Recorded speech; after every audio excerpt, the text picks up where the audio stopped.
Probably a good idea. Start the show, Alan. That was Oh, a soft hey, how spot. are you doing, everybody? Thanks for throwing it at me, Shane. You're welcome to the Crafty Boys. This is episode number, what is it? 18, This is 19? episode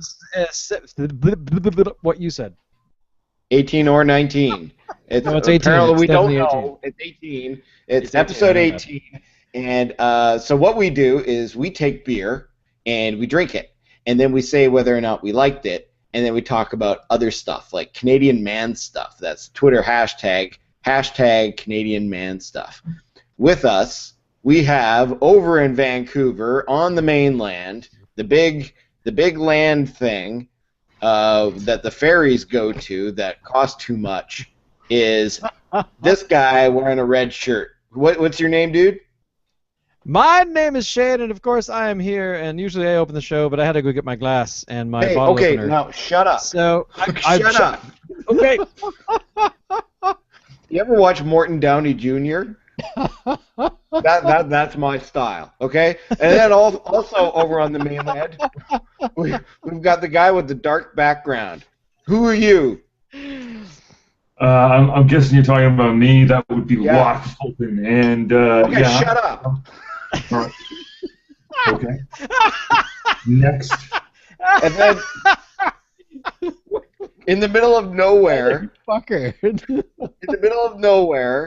up island in the north area of Vancouver Island, where nobody lives this guy. He shares like a house with Shrek. What's your name? Because he's a fucking awesome roomie. That's why. Dave. Dave. All right, back to you, Shane, in the studio. So, so that's Whoa. what the hell was that? That was something falling and going clunk. Oh, all right. That was very startling.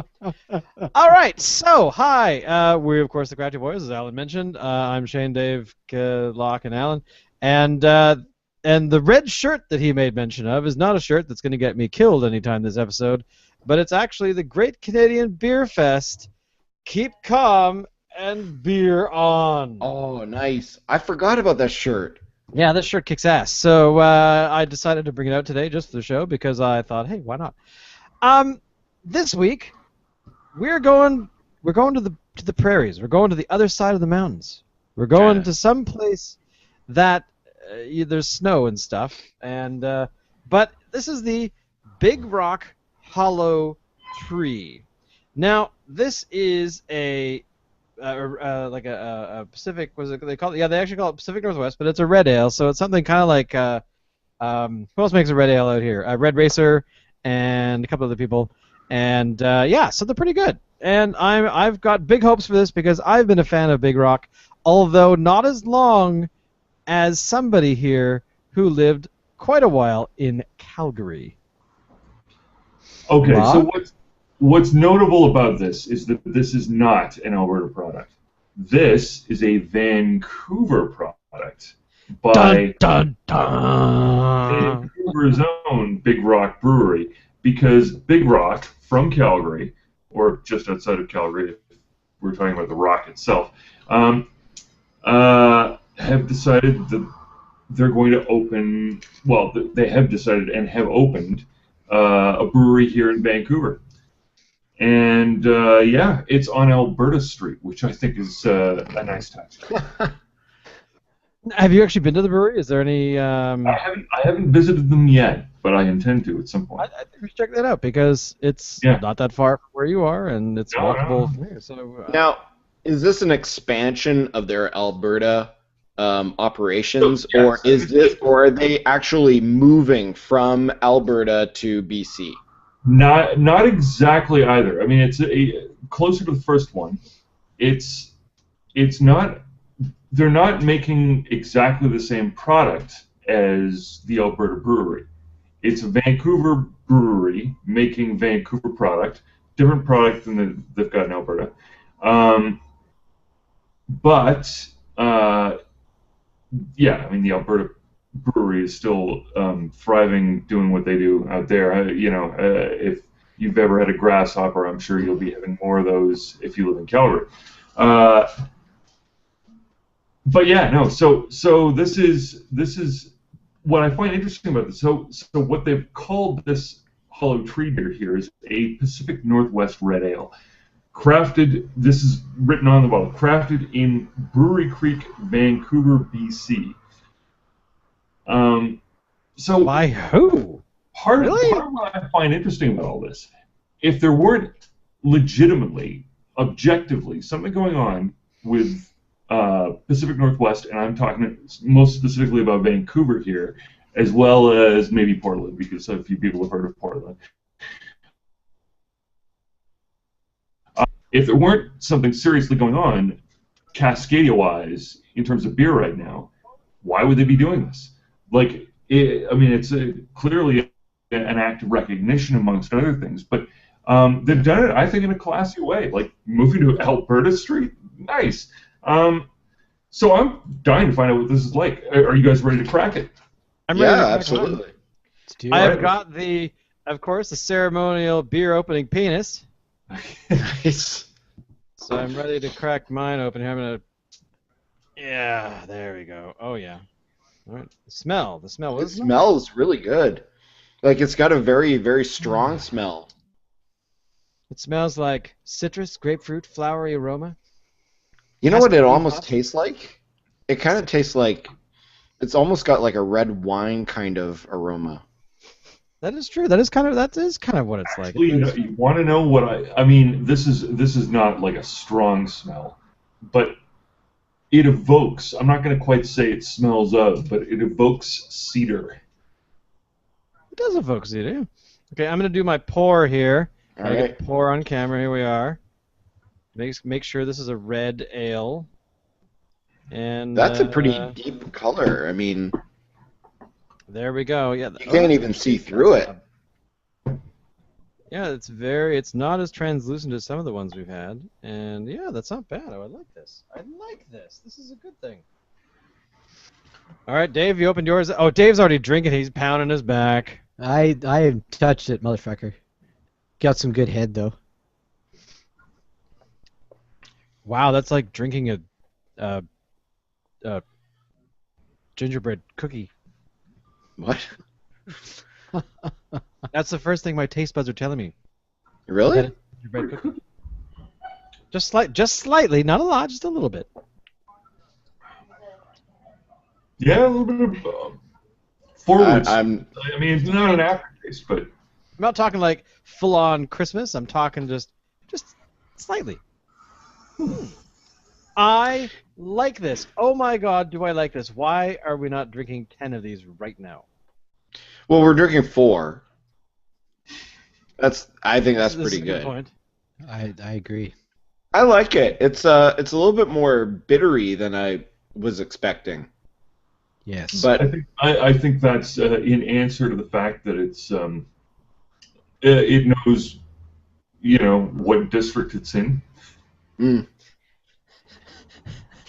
It was like alien territory or something. totally. I have been brewed. It's like This whole the heavy hoppy beer thing is that's sort of what Cascadia is known for, and so the fact that okay. I mean, look, they could have pounded the hops out in Calgary and gone, oh yeah, we're getting on the bandwagon, but no, they decided they're going to open up a brewery here and do it in style. Nice one. Because I was thinking like you were talking like as if it were the different types of Delta Quadrant Gem Hadar, where you've got like the Delta Quadrant Gem Hadar and then you've got the Gamma Quadrant Gem Hadar, and they're like beating each other up because they're not the Gamma Quadrant are the ones who are the real Gem Hadar versus the ones in the Alpha Quadrant. So there you go. Anyway, wow, that got nerdy really fast. That's totally what my brain was like. Really, Locke's thinking about the Gem Hadar. I'm like, no, he's not. But I had to say it. Gem who? So I actually do like this beer. Best quote on politics recently on Jeb. He's not his brother. He's a disaster in his own right. Oh, It's true. He's kind of a disaster in his own right. I mean, I'm not an expert in Jeb, but I know that Jeb is he's not thought of very well, mainly because of his association with initially with his association with his brother, but I think that he's earned his own craziness ticket in the Florida Panhandle. Which reminds me, speaking of other crazies, did anybody see the the speech that was given by Jem Hadar? No, by not George Bush. Who's the guy with the hair? Oh, The rich guy. you're fired. Yeah, you're fired. Oh. That guy. Oh my God. Oh, Trump. Trump. Thank yes. you. Thank you. Did you see his speech today? It's basically I'm gonna summarize it very. I'm gonna like paraphrase it to hell, but essentially it's like, look, I got money. I'm a business guy, and I'm gonna fucking rock this country. Vote for me. Like that was pretty much all he said. Like he used some other fancy words, but really, ultimately, he was just like, vote for me because I'm awesome, and I have money. And then a couple of people pointed out right away, you filed for bankruptcy like 5 times, so just kind of how are you a really good business guy if you're filing for bankruptcy all the time? So yeah, there you go. So it was kind of it was one of those things where it's like it's a total joke out of the gate. You don't even have to make up jokes about it. You just have to listen to him talk and just snicker and hope that he never gets in. Is he seriously running though? Oh yeah, he made his big announcement I think yesterday. Is he party affiliated or is he doing a not that I could tell. He didn't say in the speech that I watched, but I mean, it was not really that exciting. I mean, it was kind of. I mean, literally, the guy just was like, "I'm awesome," and that was kind of it. He didn't really say anything of any importance. It's just like, I'm fucking Trump, and I'm fucking awesome, and fuck all you, and fucking vote for me if you don't fucking like it. I have a quick question for you here. Yeah. Is this man running for fucking high school president, or is he running for president of the United States? This is what I want to know. Glee Club. I'm pretty sure it's Glee Club. Glee Club. Okay. Oh, I thought it was Yeah, the that's AV getting- department. Hi, I like everyone to vote for me for the AV department. I'll be able to provide everybody with the best AV experience ever in all classrooms throughout the school. I'll even provide a new radio station selection on the overhead thing. The overhead thing? The PA at lunchtime. Hey, Lockhart, Are there PAs in high school? what do you think we can expect from the new Big Rock Brewery in Vancouver? Obviously they're not going to be brewing like Grasshopper and stuff like that there. So what can we expect? Like more seasonal type of stuff, limited edition. That seems to be the general tenor of things. I'd be surprised if they didn't do any classic recipes. I wouldn't be surprised if they did, but because I mean, ultimately there's above and beyond whether or not there's an argument for being in different scenes around the country for purposes of innovation and trying new things and being part of a different community and all that. There's also an argument for being fresh, beer ships reasonably well, but I mean, if it didn't, it wouldn't have been invented. That's arguable. But the whole business of beer through the ages, I mean, if you think about the age of the sail and what beer did for preserving water, I mean, it's anyway. Where am I going with this? I think there's ultimately an argument for I mean, being able to get a product that tastes as fresh as it does, when you're living in Calgary and it's brewed right there. I mean, I think that's an awesome thing. So if that means the taps around town have a little bit of product that is sort of in the classic recipes, like Grasshopper or those. I mean, I think that would probably be a good thing. But as to I don't have any knowledge. I'm guessing here, right? Yeah. Oh yeah. Absolutely.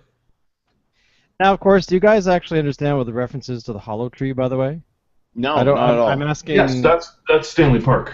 Yeah, the Stanley Park. There's a tree in Stanley Park that's been around there for ages. It's been dead for a long time, and it was kind of a landmark, a touristy thing, where you could go and stand inside the hollow tree.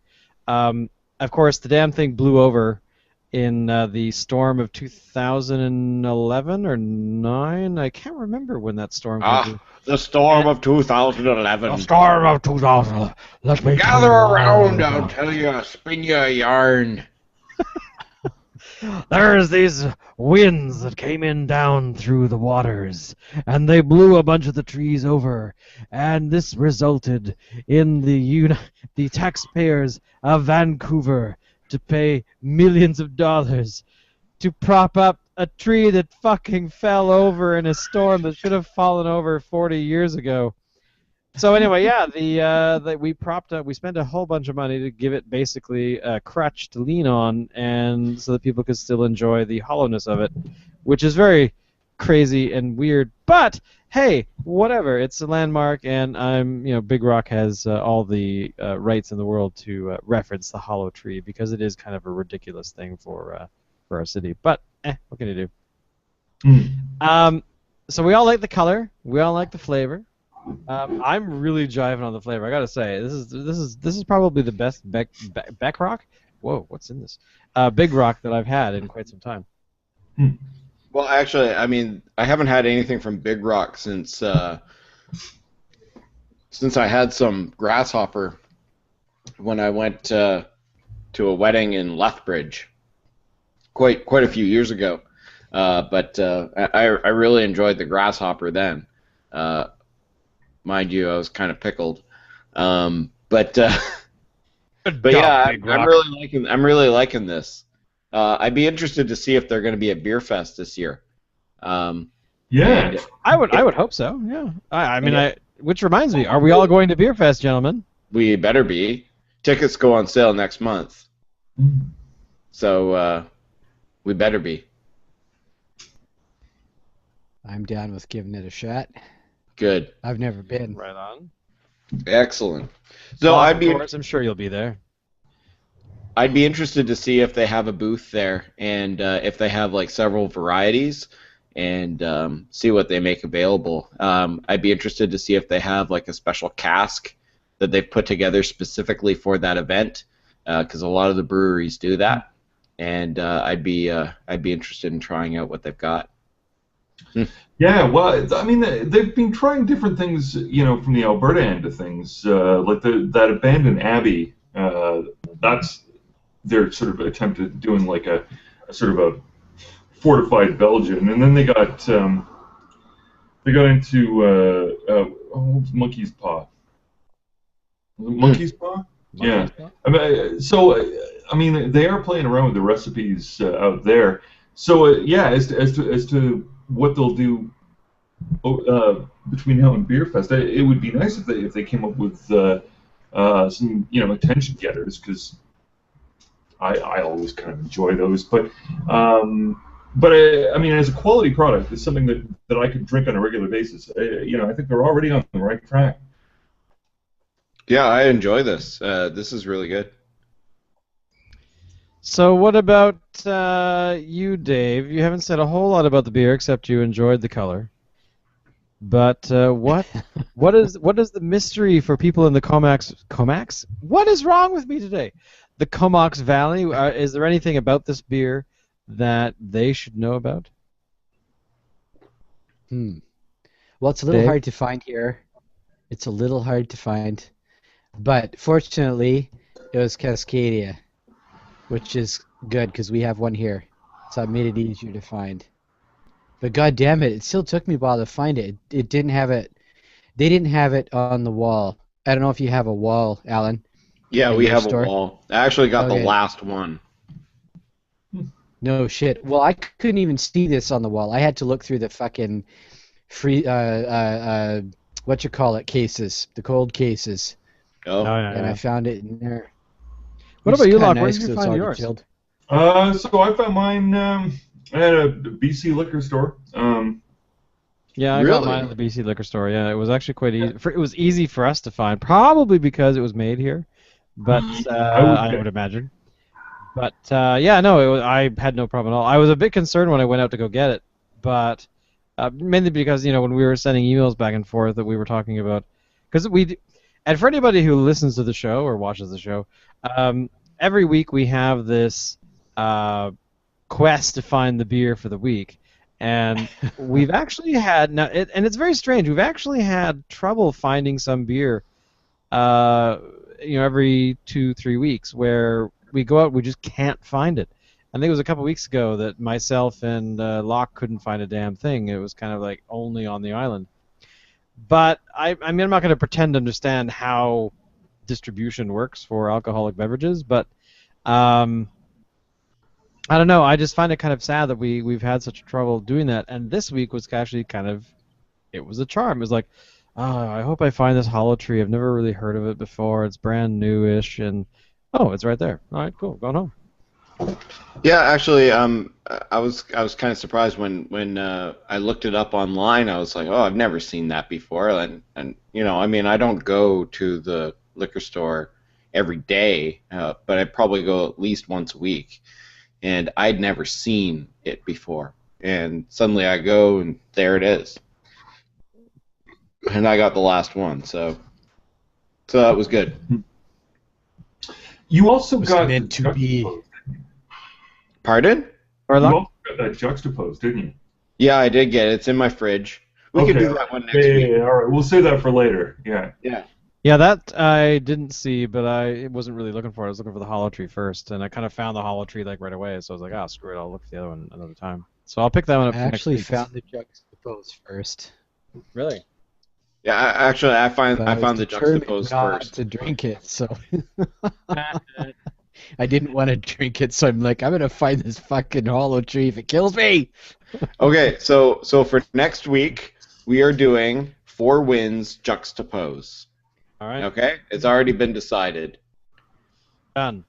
Now, So, boys, what are we talking about this week? We've talked about the beer. I think we've all agreed this beer is actually quite good and very tasty. Recommended by the Pope. And really? but what other things have we got on our minds? Like, I know that we like to talk about stuff. We kind of set up a few topics beforehand, but we didn't do that this week. I am fucking thrilled that in the new Jurassic World movie, it features my Jeep. I mean, different paint job and stuff, but the 92 YJ. It's Really? a movie. And it's an issue. It's a feature. Yeah. Huh. So, but it's not what- your Product Jeep. placement I mean, or what? Yeah, total product placement right there. Okay, well, let's talk about Jurassic World because I was very concerned about this film, mainly because we had a very disappointing outing in 2001, I think, with Jurassic Park 3, which I thought would be awesome, but I never ended up going to see it in the theater because I heard all kinds of bad stuff about it. And then for Christmas several years ago, I think my sister got me that Blu-ray/DVD triple feature for all three Jurassic Park films. So I watched it finally after having this damn thing for a couple years, and it was terrible. I kind of like seeing some of the characters from the first film again. That was probably the only highlight. But after watching it, it felt very much like a movie that had been put together by picking up cut scenes from the first two films and sort of editing them together to make a new one. So that it was pretty weak. So when I heard about Jurassic Park 4 was actually getting made, and then eventually we heard that it was called Jurassic World, I felt, I don't know, I kind of felt like it was not going to happen. You know what I felt like? I felt like it was going to be Kingdom of the Crystal Skull. I really thought that it was going to be something really crappy like that because the filmmakers get a little too involved in cool little ideas they have, but don't. And then nobody tells them no. Nobody sort of reaches across, when the camera starts rolling and then the script is right there, and then the director's hand kind of comes out, then another hand should come in and go, back off, down. You've had your time. It's time for everyone else to help out in this film. where George Lucas basically ran ramshod for the last, since 1999 with Episode 1, and no one really told him no. Like, dude, you need to learn to write dialogue. By the way, because your dialogue sucks major boner. And I will reenact a scene from Star Wars Episode 2, Attack of the Clones. Pretend I'm Padme and I'm gorgeous. I love you. Deeply. Truly. Who writes dialogue like that? George Lucas, apparently. George Lucas, without anybody to spank him here and there. Yes. So, because he had the other two films, Empire and Jedi, had someone spanking him and telling him, that his dialogue was terrible. That's not exactly true. No? He did in Empire, but not for Return of the Jedi. Lawrence Kasdan, who worked with him in Episode 4 and Episode 5, he was sort of like the calming influence, but he was not there for Episode 6. Well, all Jedi did was just give us a bunch of Muppets. Yes. Yes. I'm very pleased with myself for bringing that quote out of my butt. Wow, we are nerds, aren't we? We are total fucking nerds. Locke is probably the least nerdy of the bunch of us because he grew up and became an adult, where we didn't. look at him. He's like looking at us with disdain. No. I'm right into this. Like, look. Yeah. What can I say? Jurassic World. I thought it was pretty good. Did you see it yet? Oh yeah. Oh, I haven't seen it, you bastard. You didn't. You went No, without I haven't me. seen it either. What are you talking about? You mean we're not? I don't get to go again? Oh No, well, you should go again. You can't. I sent out that's a picture. it. You're cut off. I've called Paramount. I'm like, dude, don't let him in again. Yeah, no, I'm kind of. I have to go see it and we can talk about it next week because I'm very nervous. And if you thought it was awesome, I mean, granted, okay. I thought it was solid. I don't know if I'll go all the way at awesome right out of the gate because I just don't do that. You know what I mean? Like, it's policy, but yeah, no, it was good. It's pretty good. I want to go see it, but I also want to go see the new Mad Max, which I hear is really good. Yeah, you should go see the new Mad Max. Yeah. And I want to, and I shouldn't, but I am looking forward to the new Terminator. I am looking forward to it as well. Huh? You totally want to see it, Locke? I'm into it. Look, right now, it's competitive out there. Like, I gotta say, like, everybody seems to be putting on their A game. I don't know why. I don't know what they think is at stake exactly right now. Because the truth is, the whole movie making industry is at stake. Yeah, well, but here's the thing. It's like, sure, at stake, but if they win? What does that mean? Like, are they trying to get people to pay? Back is what it means. Yeah, we believe in this. We're fans. We're real fans, and we're going to stand up for this stuff. Or is it like, well, everybody's abandoned ship anyway, so here's our last gasp at trying to I don't know. I don't know what's at work there, but I got to say this. If there's a market in people being actual fans of something, and there's I don't know. There's a website out there for this is a band issue, but something like 1,000 True Fans or something like that.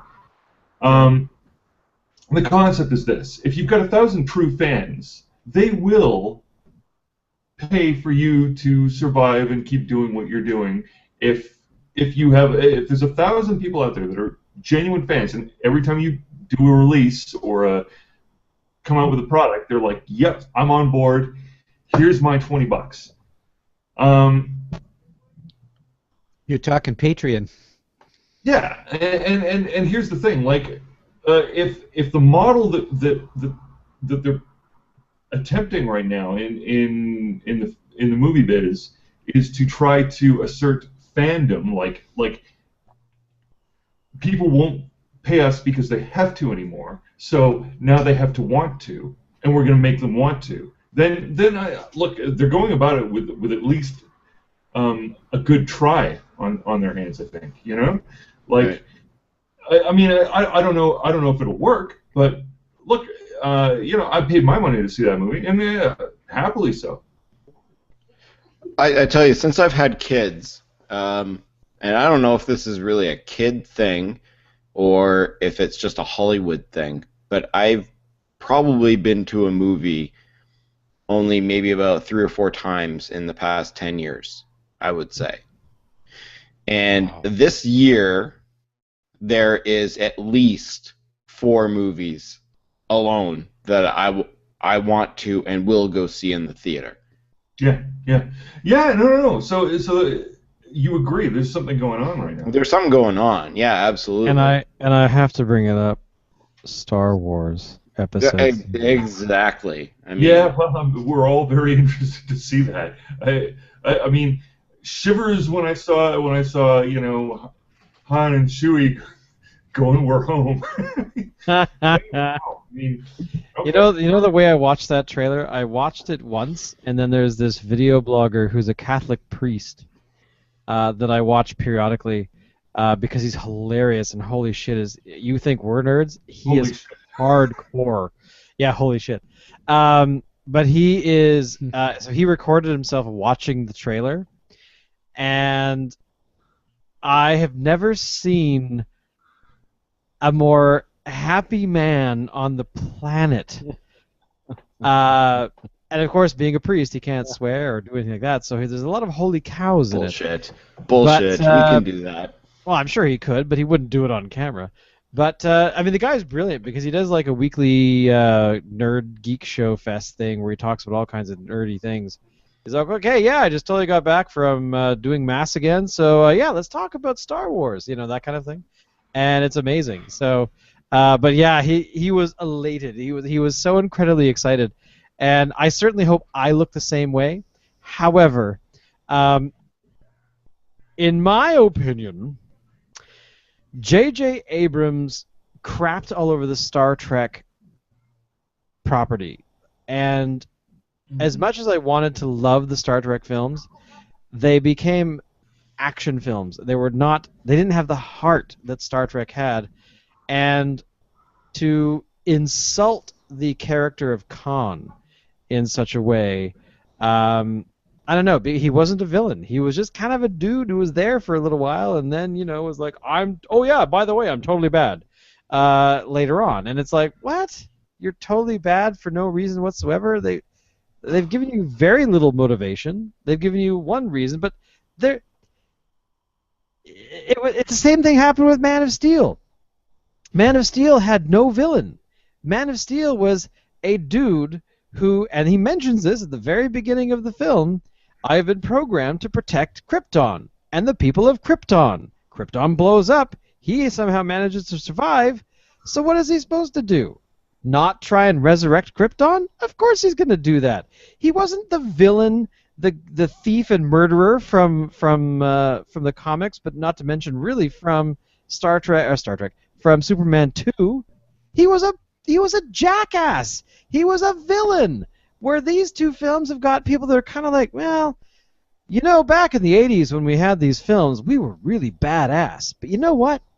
Yeah, not so much. Not so much now. We're just kind of motivated by sort of almost pure reasons. Reasons where, if you really look at it, the story is really about us trying to save something, trying to not let bad things happen. But then we got this hero. Shatner isn't in any of them. But what? I just object to the fact that Shatner isn't in any of them. I mean, Shatner's apparently going to be in the next one. Is he? Oh, good. I don't know what he's going to do, but apparently he's going to be in it. The last two, isn't he supposed to be dead? Huh? Well, not Shatner, but like. Well, no, don't forget. This is a different timeline. This is like 1985A. Right. Yeah, I mean, but they all have holodecks and whatever. They'll go and talk to the dead on a regular basis. It would seem to me. In any event, yeah, no, I remember. I don't know what you'd be doing in your holodeck, but I certainly wouldn't be talking to the dead. Come on, man. What's the holodeck for other than 24/7 orgies? I mean, come on. Oh, I think this week we're going to go Ferengi. Given the opportunity to have an orgy, you wouldn't invite, let me see, Nell Gwyn? Who? Nell Gwyn? You've never heard of Nell Gwyn? I have no idea who Nell Gwyn is. Who's that? Mistress of Charles II? Apparently one of the most charming creatures that ever walked, but... Wow. Well, I think we're going to have to check her out. All right. Too bad she's dead. So, yeah. So I'm hopeful for Star Wars. I certainly hope. I mean, the two saving graces for the next Star Wars film is that Kathleen Kennedy and her hubby, or Yes. is it her ex-hubby? I can't remember if they're still married. But anyway, we are at the helm along with Abrams. So I'm hoping. And Lawrence Kasdan. That's true. Kasdan's back, right? So hopefully, Abrams will be like, yeah, totally, we'll do this and that, and this is what the kids like, and they'll be like, no, we're going to be doing that. Sounds great. We'll go in that direction. However, you have to have this, that, and the other thing before any of that happens. Which reminds me, speaking of Star Wars, I watched the game trailer for the Tatooine.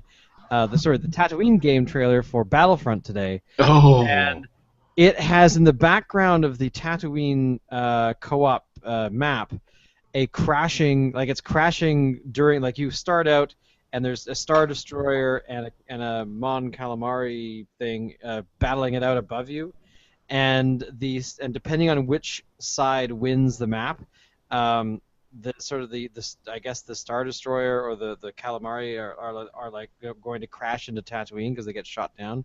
So at the very end, the Rebels of course win, and you see the Star Destroyer crashing in exactly the same position as in the trailer. So I thought that was kind of cool. And that game comes out around when the movie comes out. So yeah, I like video games. They are my favorite thing. What else would we like to talk about today, boys? Because we're getting pretty close to the end of it. Yeah, that's what So Father's Day is coming up. Yes. Now, you guys are not fathers, but at least that you know of.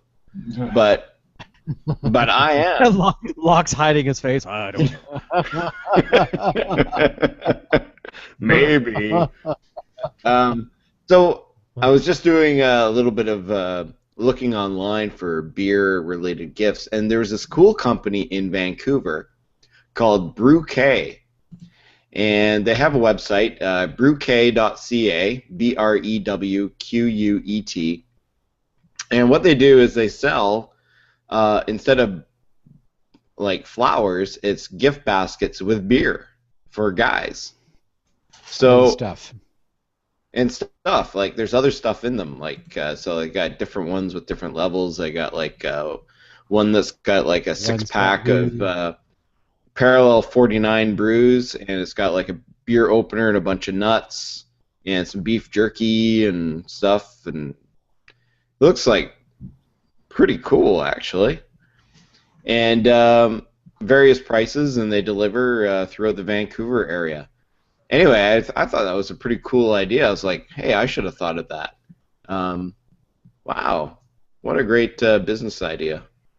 Are all your kids in the next room and you're saying this really loudly so they can hear you? They're in the next room, but they don't deliver on the island. Oh, bummer. That's too bad. Yes, so... although I have an address, and if they want me to, hold on to it for you until I see you next... I can't guarantee the safety, though. That safety would be in danger. Yeah. Yeah, we drank all the beer that... we couldn't find a beer this week. Here's some nuts. So anyway, I've got this beer, and you're like, hey, what the hell? That's my beer! My dad is going in for surgery at some point in the next little while, so he's been losing weight. So he hasn't really had a lot of time to drink beer because he stopped cold turkey, I gather, in order to facilitate weight loss so that he can Good for him. Go in and do this thing. So I I think that that's pretty good today, guys. I am so impressed with our quality of information that we're providing all of our followers, because there's only 3 of them, but at least they're highly informed about the beer that we're drinking. So I want to say thank you to them. We only have 3 followers, but there's 4 of us, so one of us isn't following. Who is it? Oh yeah, Dave. Locke. God. My God, Magnum. Where do I go to follow this thing? Our Twitter account and stuff like that. Actually, I haven't looked at our Twitter account for a little while. Let's take a look here. We are now the proud owners of. Apparently, I haven't added a Twitter account to my thing here. So let me Let me click on our blog here. Head on over to our latest posting. What's our blog? It's www.thecraftyboys.ca, right? That is correct. And our Twitter is twitter.com/thecraftyboys. And we have the magic number of 2 followers. We lost a follower. Oh my God! The social horror of all of our things. Maybe we should start doing some marketing. Yeah, we should probably start, doing some stuff and making sure people know what we're doing. But that's okay because I'm doing it for fun. Screw you guys. We're also, of course, rocking it on the Google Plus at google.com/+thecraftyboysca. And, of course, on our Facebook page of facebook.com// what is in this beer? /thecraftyboys, because we rock. So when, Locke, people are trying to find you online, where should they really be going to see you having all kinds of political fights? Oh, I don't know how many fights I really get into online, but try Lockie Fulton on Twitter. How does that work again?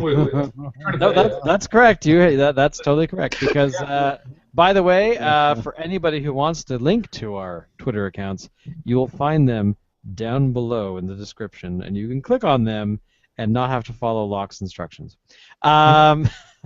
What about you, Dave? I know that, Dave, you're probably only on the Google Plus, which you tell us every week. However, you did open up and start using again a Twitter account, I think. What's it called again?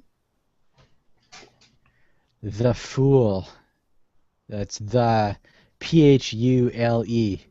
Which I love. And Alan, my dear friend, where can people find you? They can find me in my house. What's your address? They can find me on Twitter, I guess, at the little @ thing. It's a little A with a little circle around it. Alan, ALAN, M, as in Michael. That's not my middle name, by the way.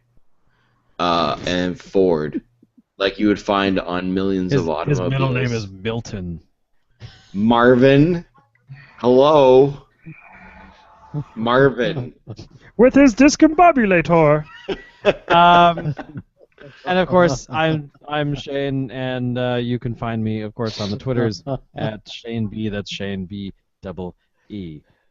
I'm giving a huge thumbs up to the Big Rock Hollow Tree, the Pacific Northwest Red Ale, and I'm gonna drink this entire thing. Usually I share with Allison when she gets back from her Crafty night, which, by the way, is on the same night as the Crafty Boys.